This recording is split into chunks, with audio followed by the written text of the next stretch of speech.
લઠ્ઠાકાંડ, ઝેરી દારૂ અને દારૂ પીવાની કુટેવ જેવા દૂષણોને ઘણા લોકોના ભોગ લીધા છે. એક વ્યક્તિની આદત ક્યારેક આખા પરિવારની સજા બની જાય છે. કહેવત છે ને કે ઘરનો એક દીવો બુજાય તો અંધારું માત્ર ઘરમાં નથી પડતું, આખા પરિવારની જિંદગી અંધારી બની જાય છે. દારૂ પણ કંઈક આવું જ કરે છે. દારૂ પીનારને કદાચ થોડો કલાકો માટે નશો થાય છે, પણ એ નશાની અસર માત્ર તેના શરીર સુધી સીમિત નથી રહેતી. તેની અસર પત્નીના જીવન પર પડે છે, તેના બાળકોના ભવિષ્ય પર પડે છે અને વૃદ્ધ માતા પિતાની આશાઓ પર પડે છે. કોઈના ઘરમાં દારૂનો નશો કરતો દીકરો હોય તો કોઈના ઘરમાં પતિ, તો કોઈના ઘરમાં વૃદ્ધ માતા પિતાનો એકમાત્ર સહારો. પણ જ્યારે આ નશો જીવ લઈ લે છે ને, ત્યારે પાછળ રહી જાય છે એક એવો પરિવાર જેની પાસે આંસુ તો હોય છે, પરંતુ તેમને લૂંટનાર હાથ નથી હોતો. નમસ્કાર દર્શક મિત્રો, હું છું શ્રદ્ધા અને તમે જોઈ રહ્યા છો બેસના ટીવી ન્યૂઝ.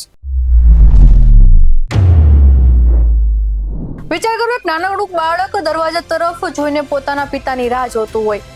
પત્નીને આશા હોય કે આજે પતિ દારૂ છોડીને ઘરે આવશે. વૃદ્ધ માતા પિતા માનતા હોય કે ગટપણમાં દીકરો તેમનો સહારો બનશે. પરંતુ એક દિવસ ખબર આવે છે કે દારૂના નશાએ તેમના પરિવારનો માણસ છીનવી લીધો.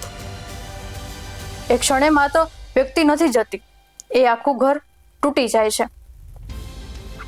બાળકના માથા પરથી પિતાની છત્રછાયા છીનવાઈ જાય છે, પત્નીનો જીવન સાથી છીનવાઈ જાય છે અને વૃદ્ધ માતા પિતાનો ગટપણનો સહારો છીનવાઈ જાય છે.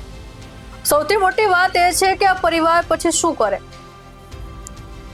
ઘરમાં કમાવનાર વ્યક્તિ જ ન હોય તો આવકનો સ્ત્રોત ક્યાંથી આવે?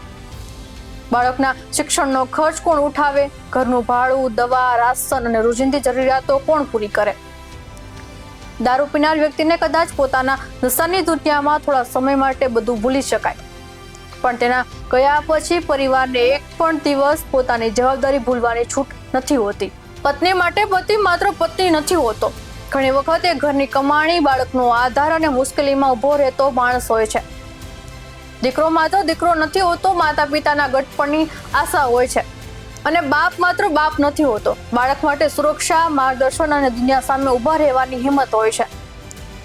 દારૂના કારણે જ્યારે આમાંથી કોઈ એક પણ વ્યક્તિ પરિવારથી છીનવાઈ જાય છે ને, ત્યારે પાછળ રહેલા લોકો માટે જીવન જાણે અધૂરું થઈ જાય છે. બાળકોના હાથમાં રમકડાની જગ્યાએ જવાબદારીઓ આવી જાય છે. પત્નીના ચહેરા પરથી ભવિષ્યની ચિંતા ક્યારે દૂર નથી થતી. અને વૃદ્ધ માતા પિતા દરવાજા તરફ જોઈને કદાચ એ જ વિચારે છે કે જે દીકરાને ઉછેરવા માટે આખી જિંદગી આપી, એ જ દીકરો આજે અમારી સાથે કેમ નથી? આ સવાલનો જવાબ કોઈ નશો આપી શકતો નથી.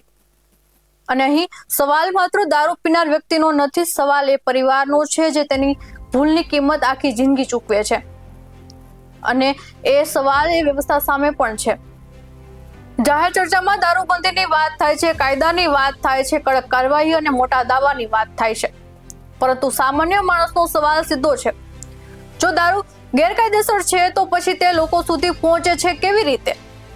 ગામ હોય કે શહેર, લોકો ઘણી વખત કહે છે કે ક્યાં દારૂ મળે છે તેની જાણકારી સ્થાનિક સ્તરે બધાને હોય છે, તો પછી કાર્યવાહી કરનાર તંત્રને ખબર કેમ નથી પડતી? શું ખરેખર ખબર નથી પડતી કે પછી ખબર હોવા છતાં આખાડા કાંડ થાય છે? જો ક્યાંક બેદરકારી થાય છે તો જવાબદારી નક્કી થવી જોઈએ. પોલીસ હોય કે અન્ય જવાબદાર તંત્ર, કાયદો માત્ર કાગળ પર નહીં, જમીન પર પણ દેખાવું જોઈએ. કારણ કે મુદ્દો માત્ર દારૂની બોટલનો નથી, મુદ્દો એ બોટલ પછી તૂટતા પરિવારનો છે. દારૂ પીનાર વ્યક્તિ કદાચ વિચારે કે મારી જિંદગી છે, હું ગમે તે કરું, પણ યાદ રાખજો, તમારી જિંદગી સાથે તમારા પરિવારની જિંદગી પણ જોડાયેલી છે. તમારો એક નિર્ણય તમારા બાળકનું ભવિષ્ય બદલી શકે છે. તમારી એક આદત તમારા માતા પિતાનું ગટપણ બદલી શકે છે. તમારો એક નશો તમારી પત્નીની આખી જિંદગી બદલી શકે છે. દારૂ છોડવાથી માત્ર એક વ્યક્તિ નહીં, એક આખું પરિવાર બચી શકે છે.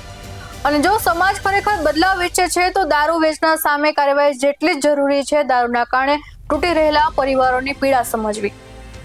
કારણ કે અંતે સવાલ એટલો જ છે: દારૂની બોટલ ખાલી થાય છે, પરંતુ તેની કિંમત ઘણી વખત એક પરિવાર આખી જિંદગી ચૂકવે છે. નશો છોડો, પરિવાર બચાવો, એક વ્યક્તિને નહીં, એક આખા ઘરને બચાવો. આવા જ ઉદ્યોગ સાથે મળતા રહીશું. તમે અમારી યુટ્યુબ ચેનલને સબસ્ક્રાઇબ કરવાનું, અમને ઇન્સ્ટા અને ફેસબુક પર ફોલો કરવાનું ભૂલશો નહીં. બાકી અવનવી અપડેટ્સ મેળવવા માટે આપ જોતા રહો બેસના ટીવી ન્યૂઝ. નમસ્કાર.